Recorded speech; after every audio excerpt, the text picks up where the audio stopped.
Astaghfirullah. Bismillahirrahmanirrahim. Assalamualaikum warahmatullahi wabarakatuh.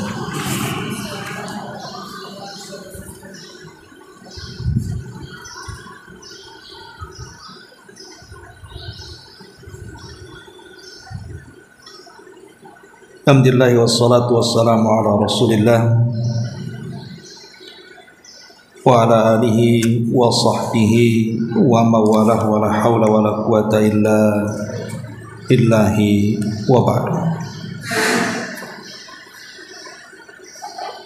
Alhamdulillah, di pagi ini kita bisa duduk untuk bertalabul ilmi di Masjid Nurul Hidayah, dan kita masih meneruskan kajian kita membahas kitab Umdatul Ahkam,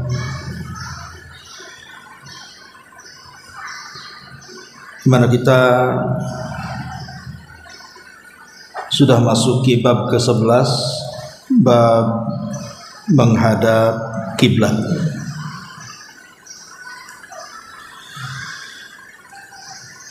Ma'asyiral muslimat yang dimuliakan Allah Subhanahu wa taala, sebelum kita menjelaskan beberapa hadis yang berkenaan dengan masalah kiblat ini, maka sedikit kita akan membahas tentang kisah daripada kiblat ini sendiri. Ma'asyiral muslimat yang dimuliakan Allah Subhanahu wa taala, kita tahu bahwa yang dimaksud kiblat di sini adalah menghadap Baitullah Al-Haram, lebih khusus menghadap Ka'bah Al-Musyarrafah, Ka'bah yang diagungkan Allah Subhanahu wa taala. Jadi sebelum kita membahas tentang masalah menghadap kiblat, sedikit atau ringkasan sedikit kita menghadap ataupun pembahasan seputar pembangunan Ka'bah di zaman Nabi sallallahu alaihi wasallam dan di zaman sebelum Nabi sallallahu alaihi wasallam.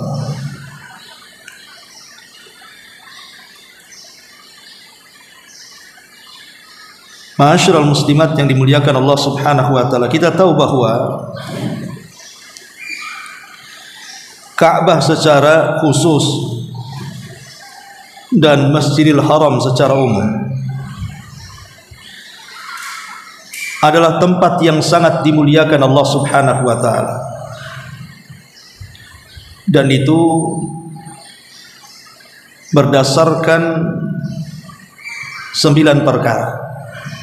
Kenapa Ka'bah itu menjadi sebuah kemuliaan bagi kita kaum muslim? Pertama, karena Allah Subhanahu wa taala memerintahkan Nabi Ibrahim alaihi salam untuk mensucikan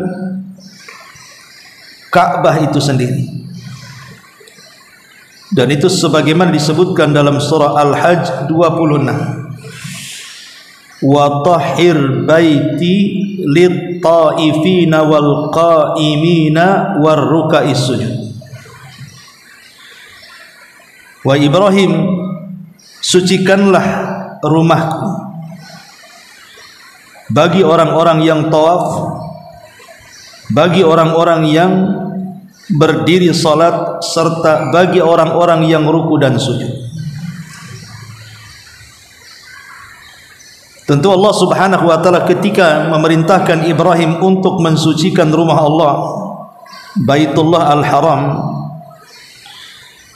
karena tempat itu akan menjadi tempat ibadah dan tempat manasik baik haji ataupun umrah.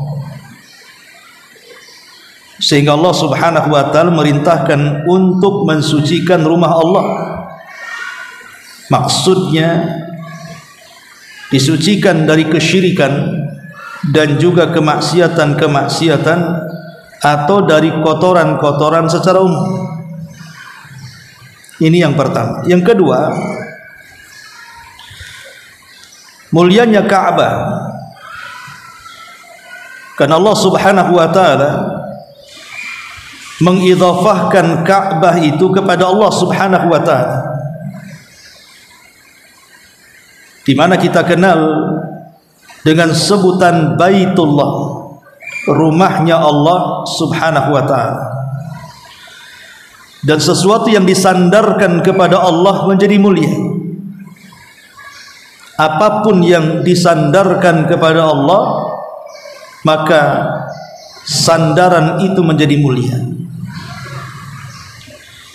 Yang ketiga, bahwa Allah Subhanahu wa taala telah mengharamkan Mekah menjadi kota yang suci sejak Allah menciptakan langit dan bumi. Tentu tidak lain karena kemuliaan Baitullah yang ada di dalamnya. Dan itu berdasarkan hadis Nabi sallallahu alaihi wasallam, "Inna hadza baladun harramahullahu yauma khalaqas samawati wal ardh." Sesungguhnya negeri ini, maksudnya Mekah, adalah negeri yang sangat dimuliakan Allah sejak Allah menciptakan langit dan bumi. Tentu karena kehormatan dan kemuliaan Ka'bah yang ada di dalamnya. Kemudian yang keempat,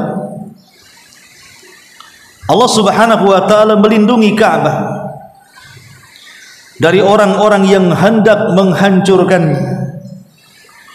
Seperti ma'ruf dalam kisah Ashabul Fil yang Allah tuangkan dalam suratul Fil ayat 1 sampai 5. Bagaimana tentara Abrahatul Ashram datang dengan pasukan bergajah, kemudian dihancurkan Allah dengan burung ababil, menunjukkan bahwa Allah tidak suka siapapun yang mengganggu Baitullah, menunjukkan bahwa Baitullah itu bukan rumah biasa, tapi itu rumahnya Allah Subhanahu wa taala yang sangat Allah agungkan. Kemudian yang kelima, Allah Subhanahu wa taala memerintahkan manusia agar datang ke Ka'bah untuk melaksanakan haji dan umrah, dan Allah tidak perintahkan ke tempat-tempat lain selain daripada Ka'bah. Allah mengatakan dalam surah Al-Imran 97, "Walillahi 'alan nasi hajjul baiti man istata'a ilaihi sabila." Dan kewajiban bagi Allah atas manusia adalah melaksanakan haji bagi yang mampu melakukan di perjalanannya. Kemudian yang keenam, Nabi SAW melarang untuk melakukan buang hajat besar ataupun kecil menghadap kiblat atau membelakanginya. Tidak lain dan bukan larangan kencing ataupun buang hajat besar menghadap kiblat ataupun membelakanginya, karena dia telah melakukan pelecehan kepada hal yang sangat dimuliakan dan dihormati Allah Subhanahu wa taala, menunjukkan bahwa Ka'bah itu sesuatu yang sangat mulia. Sebagaimana Nabi sallallahu alaihi wasallam bersabda, "Idza ataitumul ghaita fala tastaqbilul qiblata wa la tastadbiruha walakin syarriku aw gharribu." Apabila kalian hendak buang hajat besar, jangan kalian arahkan ke kiblat atau membelakangi kiblat, tetapi arahkan ke timur dan barat. Kemudian yang nomor 7, Nabi SAW melarang saat sholat ketika seseorang hendak mengeluarkan dahak atau ludah diarahkan ke kiblat, tapi hendaklah kemudian diarahkan ke samping kiri. Karena Nabi SAW mengatakan, "Man tafala tujahal kiblati jaa yaumal qiyamah tafluhu baina ainaihi siapa yang meludah menghadap kiblat pada ketika dia salat, maka dia akan datang pada hari kiamat ludahnya akan kembali kepada kedua matanya. Dan ini menunjukkan bagaimana Allah muliakan sampai membuat hukuman baik di dunia ataupun di akhirat bagi orang yang melecehkan Ka'bah. Kemudian yang nomor 8, bahwa sebaik-baik majelis adalah majelis yang menghadapkan dalam majelis itu menghadap kiblat. Kata Nabi SAW, inna likulli syai'in sayyida wa inna sayyidal majalis qubalatal kiblah. Sesungguhnya segala sesuatu itu ada pimpinannya, dan pimpinan majelis itu adalah menghadap kiblat. Dan yang terakhir, bahwa kiblat ataupun Ka'bah adalah tempat yang pertama kali Allah Subhanahu wa taala diibadahi di permukaan bumi. Dan itulah rumah Allah yang pertama kali diletakkan untuk manusia dalam rangka beribadah kepada Allah Subhanahu wa taala. Lah dari 9 perkara ini, maka kita tahu tentang kemuliaan dan keagungan Ka'bah yang merupakan kiblat kaum muslimin. Pertanyaan pun muncul, kapan kiblat ini didirikan? Habis baterainya. Ada baterai?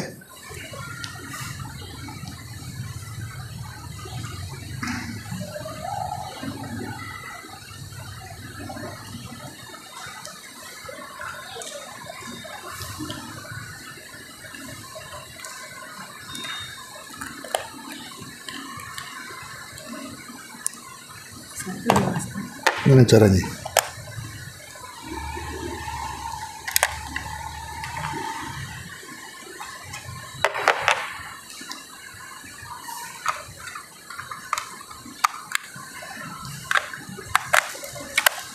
Baik. Jadi kapan Ka'bah ini didirikan dan siapa yang mendirikannya? Terjadi silang pendapat di antara para ulama. Siapa yang mendirikan Ka'bah pertama kali? Berkata Ali ibn Abdul Qadir At-Tabari rahimahullahu taala, sebagaimana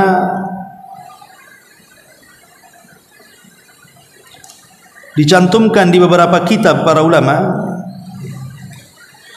beliau mengatakan, Ali ibn Abdul Qadir At-Tabari rahimahullahu taala, wa buniyat kalba al-ka'batu asy-syarifatu ihda asyrata marratan. Ka'bah itu dibangun 11 kali. Jadi sejak didirikan sampai hari ini Ka'bah itu sudah dibangun 11 kali.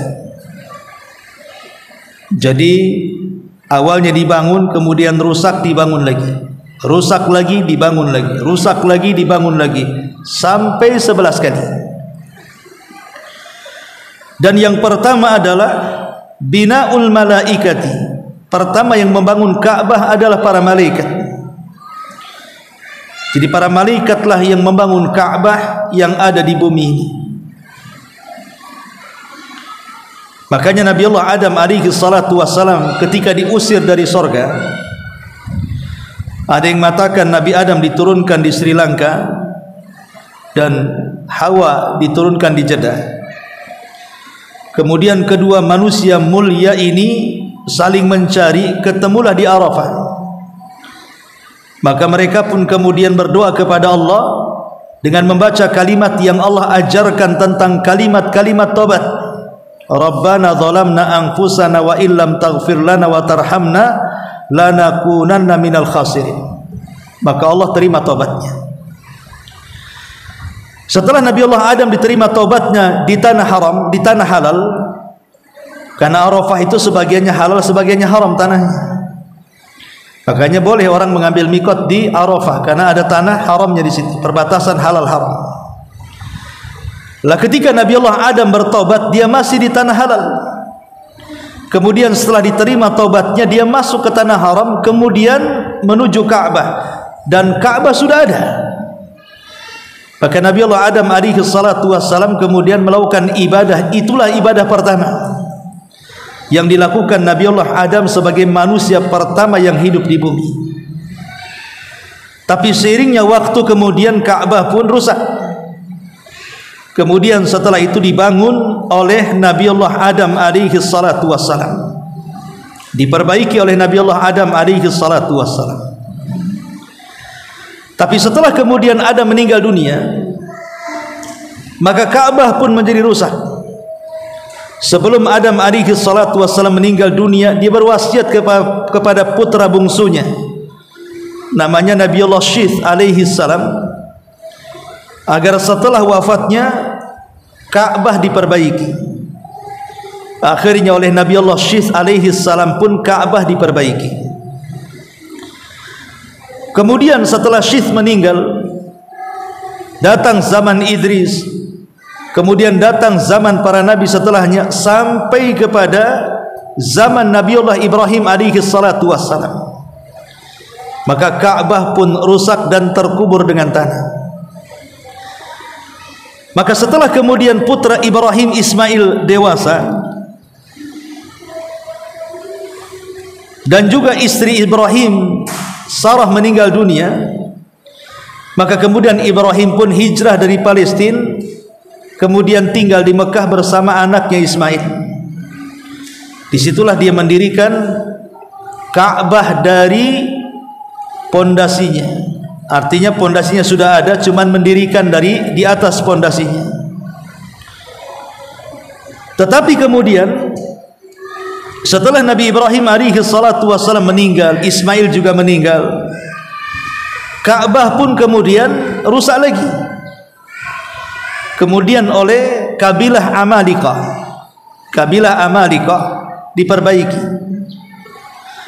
Tapi setelah kemudian kabilah Amalika juga sudah jauh waktunya, zamannya, kemudian rusak, maka kemudian diperbaiki lagi oleh suku Jurhum.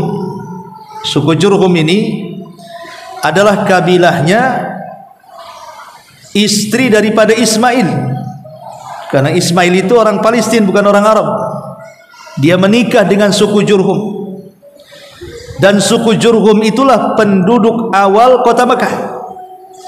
Penduduk awal kota Mekah itu suku Jurhum dari Yaman. Tapi setelah kemudian Jurhum kalah oleh kabilah Khuza'ah, maka kemudian sedikit demi sedikit ajaran Ismail, ajaran Ibrahim memudar, karena pemimpin Khuza'ah Amr bin Luhai kemudian dialah yang mengawali era pergantian keyakinan tauhid menjadi keyakinan syirik. Ketika dia safar, kemudian dia singgah di perkampungan di Syam, dia melihat perkampungan itu banyak yang menyembah berhala. Kemudian Amr ibn Luhai tertarik dengan satu berhala, karena ketika ditanya apa fungsinya, dia mengatakan untuk menurunkan hujan. Dia teringat Mekah itu gersang, perlu hujan. Maka Amr ibn Luhai meminta agar Hubal dibawa.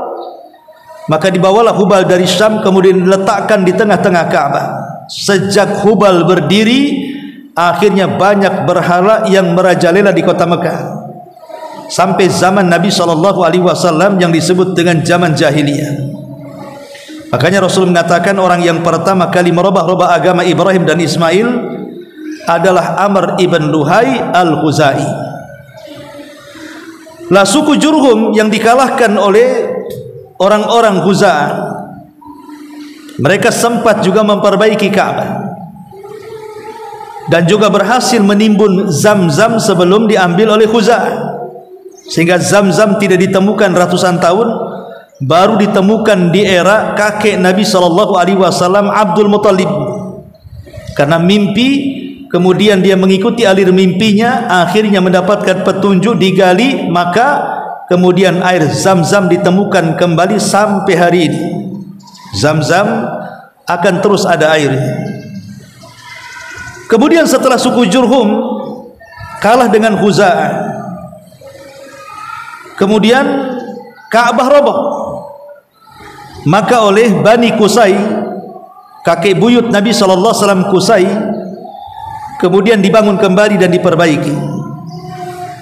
Tapi kemudian setelah zamannya waktu berlalu, terjadi perang di masa Quraisy dan juga terjadi banjir di masa Quraisy, sehingga perang dan juga banjir itu merobohkan sebagian bangunan Ka'bah. Maka Al-Walid ibn Mughirah dan juga para pembesar Quraisy ketika itu hendak memperbaiki Ka'bah. Tapi sebagian mereka takut karena peristiwanya robohnya Ka'bah itu, mereka masih teringat dengan peristiwa tragedi Abraha yang dihancurkan. Mereka takut kalau Ka'bah dirobohkan kemudian dibangun ulang akan muncul burung ababil. Tapi Al-Walid ibn Mughirah memastikan bahwa beda kita dengan Abraha. Kalau Abraha itu datang menghancurkan, kalau kita datang memperbaiki. Biar aku coba dulu robohkan, kalau sesuatu terjadi aku yang menang. Maka Al-Walid ibn Mughirah merobohkan dan tidak terjadi apa-apa. Kemudian setelah dirobohkan, mereka pun berdiskusi dari mana biaya membangunnya. Maka orang-orang Quraisy sepakat, pokoknya masing-masing orang menyumbang untuk membangunnya dengan syarat dana yang masuk dari dana yang halal, bukan yang haram. Sehingga karena dana-dana halal itu sulit didapatkan, akhirnya kemudian mereka pun membangun Ka'bah ala kadarnya. Sehingga ketika Ka'bah dibangun ala kadarnya, maka Ka'bah itu tidak sampai seperti yang dibangun Ibrahim, tetapi hanya mampu membangun separuh, dan separuhnya akhirnya dilingkari dengan bangunan yang melingkar yang disebut dengan Hijr Ismail. Sebenarnya Hijr Ismail itu bagian daripada dalam Ka'bah, tapi karena kurang dananya akhirnya separuh saja. Untuk menunjukkan itu areal Ka'bah, dibuatlah tembok melingkar. Jadi kalau orang solat di Hijr Ismail, dia sudah solat di dalam Ka'bah sebenarnya. Dan biasanya kalau umrah itu ada waktu-waktunya. Kalau perempuan itu jam 9 biasanya diperbolehkan solat di Hijr Ismail. Kalau laki-laki malam. Wallahu a'lam. Lah tapi kemudian setelah Quraisy membangunnya dan kurang dana sehingga hanya dibangun separuh, Ka'bah ini pernah hancur kembali di zaman Khalifah Abdullah ibn Zubair. Abdullah ibn Zubair ini dia khalifah setelah Yazid bin Muawiyah. Muawiyah ibn Yazid ibn Muawiyah. Kalau kita urut, Rasul meninggal diganti Abu Bakar. Abu Bakar meninggal diganti Umar. Umar meninggal diganti Utsman. Utsman meninggal diganti Ali. Ali meninggal diganti putranya Hasan. Sampai di sini Khulafaur Rasyidin. Kemudian tumbang Khulafaur Rasyidin, naik kerajaan. Kemudian raja pertama Muawiyah bin Abi Sufyan. Muawiyah meninggal diganti putranya Yazid bin Muawiyah. Kemudian Yazid bin Muawiyah meninggal diganti putranya yang namanya Muawiyah ibn Yazid, tapi lemah kekuasaannya. Sehingga karena lemah kekuasaannya, maka dari arah kota Madinah Abdullah ibn Zubair memproklamirkan diri menjadi khalifah. Maka semua berbaiat dan orang-orang pun meninggalkan Muawiyah ibn Yazid karena lemahnya. Sejak itulah Abdullah ibn Zubair berkuasa. Tetapi ada yang tidak mau ikut berbaiat, namanya Marwan ibn Hakam, yang kemudian memberontak, di mana pemberontakannya dipimpin oleh Hajjaj ibn Yusuf As-Saqafi. Ketika Hajjaj mengepung Madinah Mekah, maka perang itu menghancurkan Ka'bah, sampai kemudian Ka'bah itu sudah tidak berbentuk. Maka Abdullah ibn Zubair membangun kembali persis seperti yang dibangun oleh Ibrahim, bukan seperti yang dibangun orang Quraisy. Jadi disempurnakan di zaman Abdullah ibn Zubair. Tapi kemudian setelah meninggal Abdullah ibn Zubair oleh Hajjaj ibn Yusuf, justru ditumbangkan lagi, kemudian dikembalikan kepada bangunan di masa Quraisy.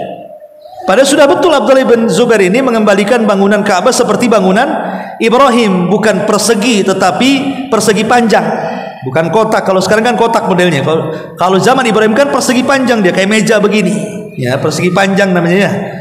Tapi dirobohkan, disekat lagi di sini hanya seperti bangunan orang-orang Quraisy oleh Hajjaj ibn Yusuf al-Thaqafi di zaman Imam Malik. Maka ketika kekuasaan Murad Khan, khalifah keberapa waktu itu, Imam Malik rahimahullahu ta'ala ditanya, bagaimana kalau kita tumbangkan wahai imam, karena engkau kan bisa berfatwa, engkau menjadi mufti Madinah dan Mekah, pasti semua mendengarkan kamu. Bagaimana kalau kita robohkan saja Ka'bah itu, kemudian kita bangun seperti Ibrahim, karena hajat sudah merusaknya. Tapi Imam Malik rahimahullah telah menolak dan mengatakan bahwa jangan, biarkan seperti itu. Kalau kita robohkan kemudian kita bangun, maka Ka'bah akan menjadi permainan para khalifah. Asli dibangun, dirobohkan, dibangun, sampai kapan, kata Imam Malik? Biarkan seperti itu. Makanya Ka'bah sejak zaman fatwa Imam Malik keluar sampai hari ini, ya tidak dirubah, tetap atas bangunan Quraisy, bukan atas bangunan Ibrahim, karena sebuah kemaslahatan. Sebenarnya Nabi SAW sendiri pernah ngomong sama Aisyah, wahai Aisyah, kalau bukan karena fitnah dari kaumku, mereka akan mengejek aku, sudah kurobohkan Ka'bah itu, sudah kubangun seperti bangunan Ibrahim. Tapi karena aku takut fitnah, maka aku tidak berani, kata Nabi. Menunjukkan Nabi SAW juga hati-hati dalam berdakwah, jangan sampai menyinggung hati-hati orang-orang awam, karena tujuan Rasul mendekati mereka, bukan untuk keras kepada mereka. Ma'asyiral muslimin wal muslimat rahimakumullah. Tetapi kalau kita ringkas dari pembangunan Ka'bah ini, berarti di sini ada hal yang diperselisihkan dan ada hal yang disepakati. Adapun yang diperselisihkan, Ka'bah dibangun para malaikat, kemudian dibangun Nabi Adam, kemudian dibangun Nabi Syith, kemudian juga dibangun oleh orang-orang Amalikah, dibangun oleh orang-orang Qusay ibn Kilab, dan dibangun oleh Abdul Muttalib. Tapi yang disepakati berdasarkan Quran, Ka'bah itu dibangun oleh Ibrahim alaihi salatu wassalam, karena Quran yang mengatakan seperti itu. Wa id yarfau Ibrahimu qawaida minal baiti, dan ingatlah ketika Ibrahim meninggikan bangunan Baitullah. Dari sini kita tahu nas Al-Quran mengatakan bahwa yang membangun Ka'bah itu Ibrahim, walaupun Ibrahim tidak membangun dari pondasi, karena Allah mengatakan meninggikan, bukan membangun dari pondasi. Lah siapa yang memondasi, itulah yang jadi perselisihan ulama tadi. Ada yang mengatakan malaikat, ada yang mengatakan Adam, ada yang mengatakan Syith, dan begitu seterusnya, ya. Kemudian juga yang disepakati adalah pembangunan orang-orang Quraisy. Itu sepakat orang-orang Quraisy berdasarkan sejarah. Kalau kita membaca sejarah Nabi, ketika Nabi berusia belasan tahun, terjadi perang antara kabilah-kabilah itu, sehingga perang itu menjadikan Ka'bah rusak, sehingga Nabi SAW akhirnya bersama para pembesar Quraisy memperbaiki Ka'bah. Tapi dananya tidak cukup, karena dari dana yang halal, akhirnya Ka'bah itu hanya dibangun separuh dan separuhnya menjadi Hijr Ismail. Ma'asyiral muslimat yang dimuliakan Allah Subhanahu wa ta'ala, di antara sejarah pembangunan Ka'bah dari zaman ke zaman, ya. Baik, ma'asyiral muslimat yang dimuliakan Allah Azza wa Jalla, kita baca satu hadis dari bab menghadap kiblat ini. An Ibni Umar radhiyallahu anhuma anna Rasulullah sallallahu alaihi wasallam kana yusabbihu ala dhahri rahilatihi haitsu kana wajhuhu yumi'u bi ra'sihi wa kana ibnu Umar yaf'aluhu wa fi riwayatin kana yutiru ala ba'irihi wa li muslimin ghaira annahu la yusalli 'alaiha al-maktubata walil Bukhari illa al-faraid. Ibnu Umar radhiyallahu anhu mengatakan bahwa sesungguhnya Nabi SAW mengerjakan sholat sunnah di atas punggung unta kemanapun arahnya menghadap. Artinya tidak mesti arah kiblat. Beliau memberikan isyarat dengan kepalanya. Ibnu Umar pun melakukan hal yang sama. Dalam riwayat Nabi melakukan sholat witir di atas unta. Dalam riwayat Muslim dikatakan akan tapi Nabi tidak mengerjakan sholat wajib di atas unta. Dalam riwayat Bukhari dikatakan kecuali sholat wajib Nabi tidak mengerjakan di atas unta. Artinya sholat wajib tidak boleh dikerjakan di atas kendaraan. Yang boleh dilakukan di atas kendaraan itu hanya sholat sunnah saja. Lalu macam mana orang-orang yang ada di pesawat, di kereta, di bus dan yang semacamnya? Kalau mereka bisa turun. Artinya umpamanya kalau turun masih bisa dijamak. Pesawat terbang jam 11. Kemudian landing turun jam 4. Berarti kan masih bisa dijamak tuh antara zuhur dan asar. Jangan sholat di pesawat, sholat di darat. Karena tidak sah hukumnya sholat di atas kendaraan, sholat wajib itu. Kecuali darurat. Darurat itu kalau seandainya pesawatnya jam 11, kemudian nanti datangnya tengah malam seperti orang umroh 8 jam gitu ya, maka darurat, terpaksa sholat di pesawat namanya. Karena tidak mungkin turun. Tapi kalau memungkinkan turun. Karena pada dasarnya sholat wajib tidak boleh dilakukan di kendaraan. Yang boleh dilakukan itu hanya sholat sunnah saja. Ma'asyiral muslimat yang dimuliakan Allah Subhanahu wa taala, hadis ini menjelaskan kepada kita tentang hukum orang itu boleh tidak menghadap kiblat dalam beberapa kondisi. Salah satunya di sini saat sholat sunnah dan dia berada di atas kendaraannya. Pada dasarnya dia boleh ketika takbiratul ihram menghadap kiblat. Selebihnya kendaraan mau mengarah ke mana saja tidak ada masalah. Kemudian yang kedua, dalam kondisi sakit. Dalam kondisi sakit seseorang boleh tidak menghadap kiblat. Pamannya dia terbaring. Kalau pamannya digerakkan ke arah kiblat akan memadaratkan sakitnya. Tidak usah, biarkan kemana dia menghadap, disitulah dia sholat. Kemudian yang ketiga, dalam kondisi takut. Seperti dalam peperangan yang berkecamuk. Sekarang kan banyak perang nih ya. Ada Thailand, Kamboja, ada Israel, Palestina, ada Rusia, Ukraina, wallahu alam negara mana lagi mau perang. Tapi dalam kondisi perang ini yang disebut dengan salatul khauf, salat dalam posisi takut, itu tidak disyaratkan menghadap kiblat, yang penting salat. Karena Allah Subhanahu wa taala mengatakan fa aina ma tuwallu fa thamma wajhullah, kemanapun kalian arahkan disitulah wajah Allah Subhanahu wa ta'ala. Dan yang ketiga, hal as-safar, dalam kondisi safar dengan kendaraan masa kini. Kalau kendaraan masa dulu pakai kuda, pakai unta masih bisa lah dihadapkan ke kiblat sebentar kemudian diarahkan ke tempat lain kan. Tapi kalau pesawat kan tidak mungkin kita datang ke pilot gitu, bang ke kiblat sebentar bang, nggak bisa kan. Yang ngikutin arah pesawat kan itu ya. Atau kereta yang lurus nggak belok-belok ya, bus begitu juga. Maka kalau dalam posisi safar dan dia tidak bisa turun dari kendaraan, maka dia boleh menghadap ke arah kiblat atau ke arah yang lainnya.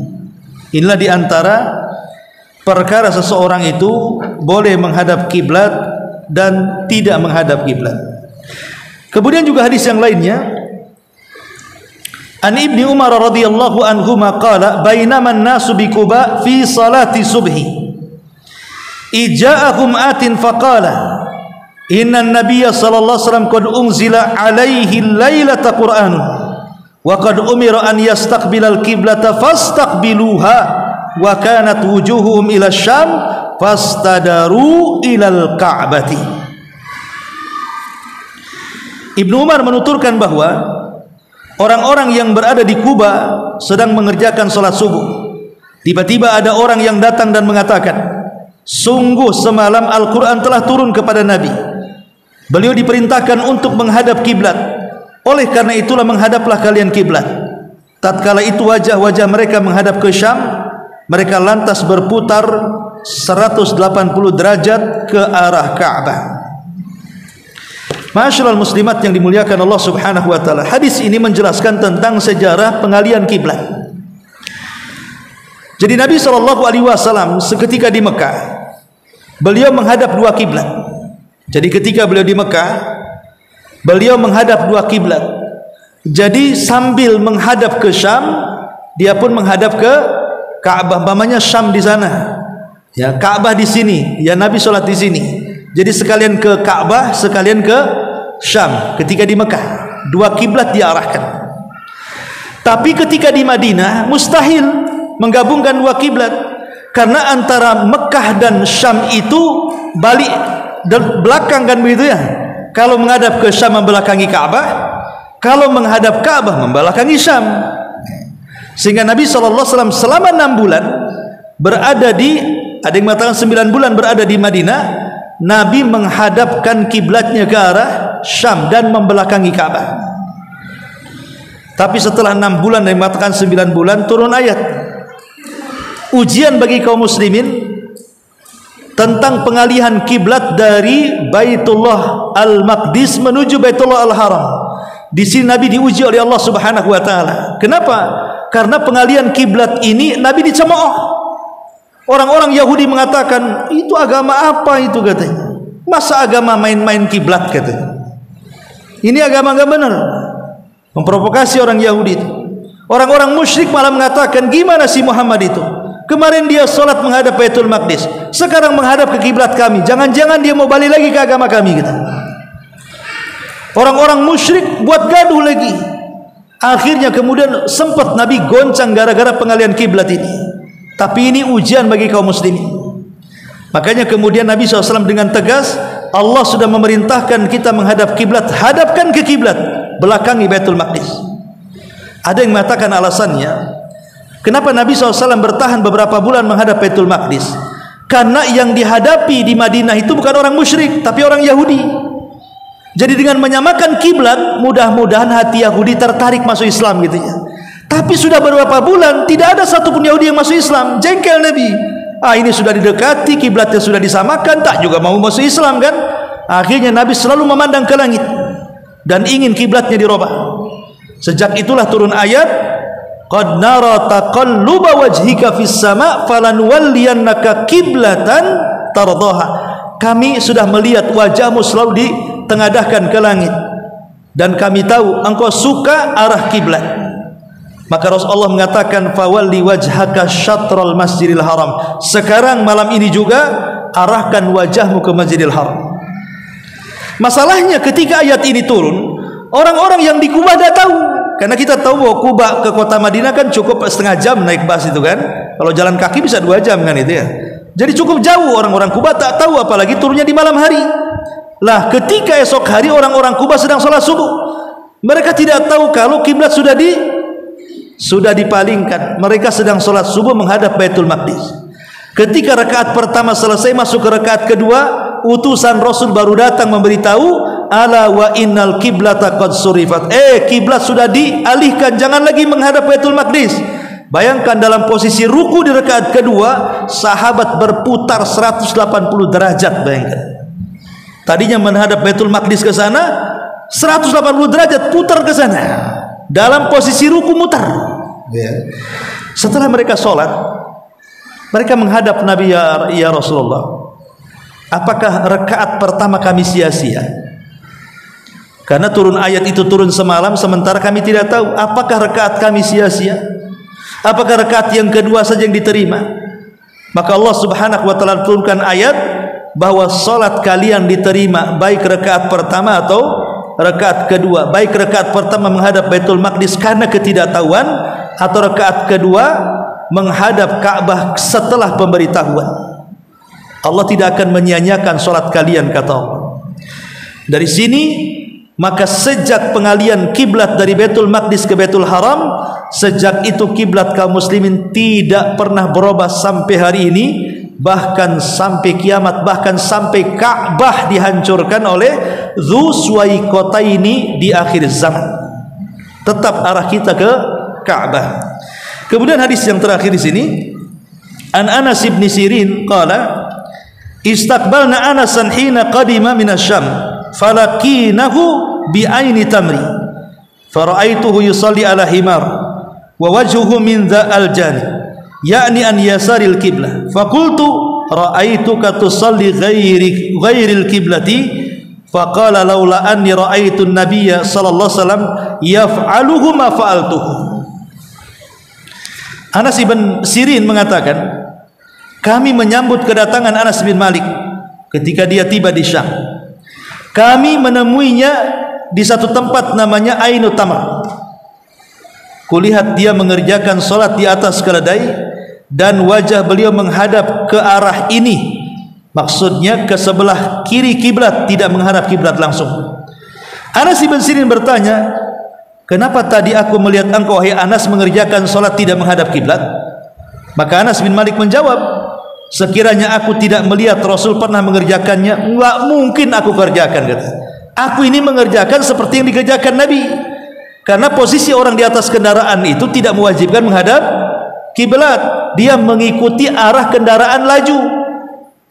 Itulah yang dilakukan Rasul. Maka Anas bin Malik, kalau Rasul tidak pernah mengerjakan, ngapain aku kerjakan, katanya. Tapi karena aku pernah melihat Rasul melakukan seperti ini, maka aku lakukan.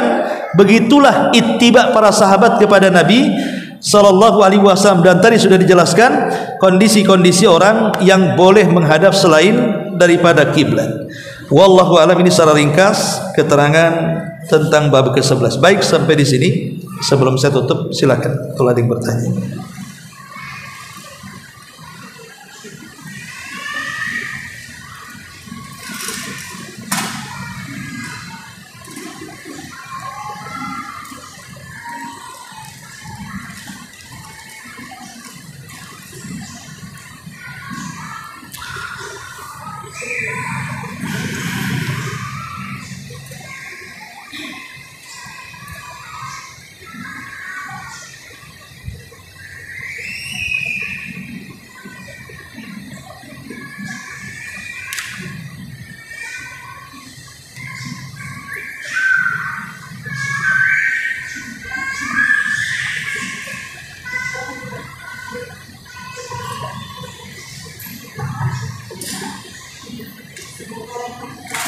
Waalaikumsalam.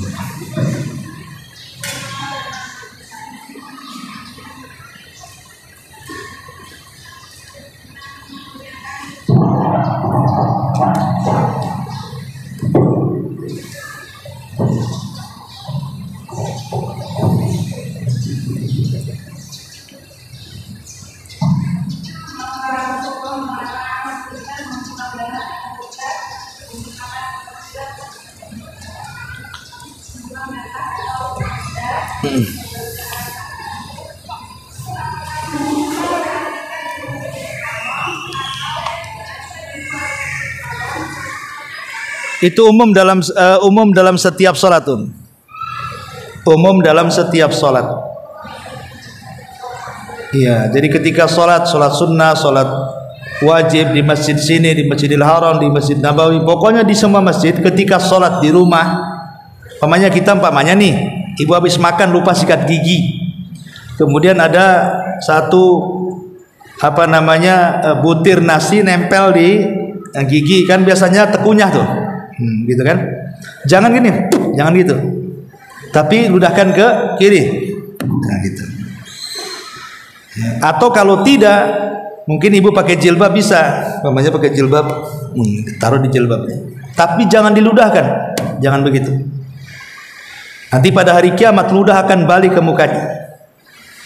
Ya. Itu maksudnya. Ya.